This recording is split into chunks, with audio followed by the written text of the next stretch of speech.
Because of all the theories and speculation within the Pokemon franchise and its fanbase, it's become pretty clear that Darwinian evolution seems to play a big role in the history of the Pokemon world. Pokemon like Luvdisc and Alomomola, Beartic, Ursaring, and Pangoro, and even all of these goddamn birds, are clearly related and share some sort of evolutionary ancestor. But what if Pokemon that would seem to be related actually aren't? What if I told you that Shellder and Clamperl, who are both classified as the bivalve Pokemon, are not related at all? You'd tell me I'm crazy, right? Well, believe it or not, it's true. Or at least that's the theory. But I don't think I can tackle this theory on my own, so I'll bring in another Pokemon expert to help me unravel this mystery. Hey guys, I'm Axellian and I do Pokemon theories and Pokedex analysis videos, and today Speqtor and I are going to be taking a look at the divergent evolutionary lines of Clamperl and Shellder. Or, more pointedly, the lack thereof. You see, despite Shellder and Clamperl both being dubbed the bivalve Pokemon, they're called that for entirely different reasons. A bivalve is any shelled species whose shell is composed of two parts. Clearly that fact and the shared water typing are the two main points that would tie these two Pokemon together.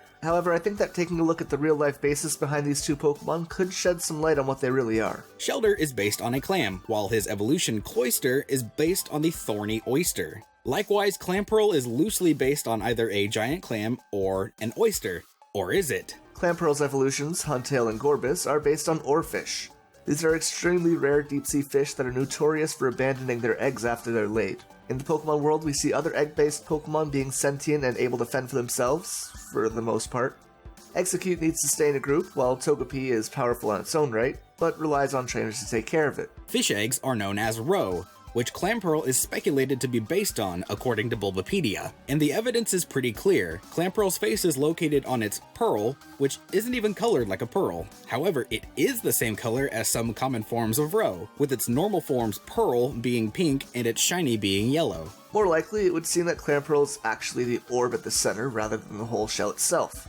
And in actuality, we think that the outer shell is actually a whole nother species altogether. Shellder.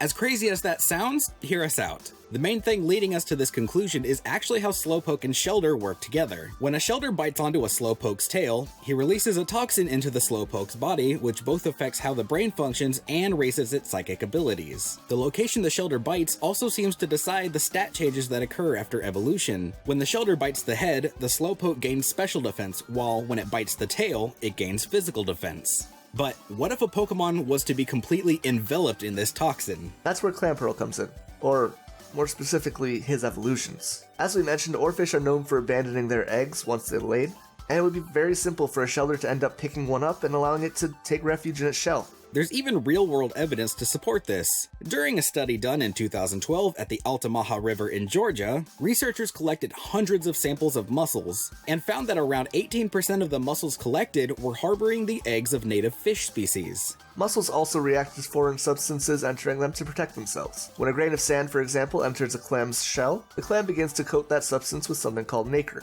This happens mainly so that the sand won't cut the inside of the mussel, but the nacre also covers some eggs from time to time as well, despite them not posing an immediate threat. This nacre which Shellder releases is also most likely the toxin that it injects into the Slowpoke, and the Clamperl egg literally gets covered in it. This actually gives Clamperl the ability to boost psychic powers. When we look at Clamperl's evolutions, we can also see that the length of time a Clamperl interacts with nacre will change what it evolves into. Huntail, for example, is a physical attacker with only access to one psychic move, being Rest, and only by TM. This implies that a Clamperl that naturally evolves into a Huntail spend very little time with nacre. Then there's Gorbis, who has a very high special attack and learns 4 psychic moves through leveling up, being Agility, Amnesia, Confusion, and Psychic. This suggests that the Clamperl spent a lot of time in the Shellder and thus was subjected to higher amounts of nacre. Further evidence of this can be seen in Spoink. Its Pokedex from Omega Ruby reads, "It carries a pearl from a Clamperl on its head." And in Alpha Sapphire, the pearl functions to amplify this Pokemon's psychokinetic powers.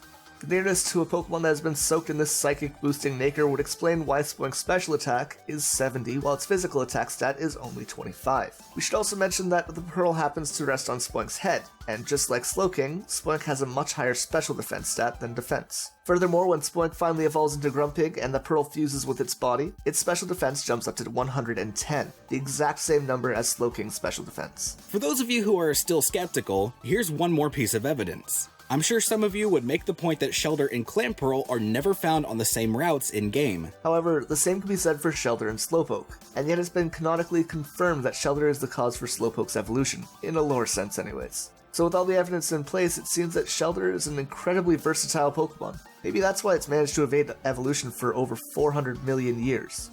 Intrigued? Then click on this annotation to head over to my channel where Speqtor and I will uncover the mysteries of the ancient Pokemon world and learn about Shellder and Ammonite's prehistoric feud. So, no, Shellder and Clamperl are definitely not related. However, when they work together, they are as happy as a clam.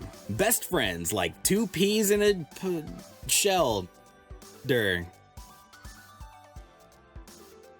I want to give a big thanks to Axellian for joining me today. A link to his channel will be in the description. You guys should definitely check him out and consider subscribing. He does some amazing Pokemon theories and fact videos. If you enjoyed this video, be sure to leave a like and share it with a friend.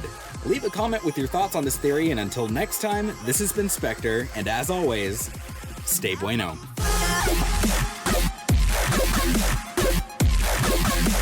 Who's that Pokemon? Oh my god, what the fuck? Oh my god, that looks like... what the hell is that, dude? Honestly, dude, I honestly think, I'm probably gonna get it wrong, but I'm gonna say it's a Bronzorg from the bottom.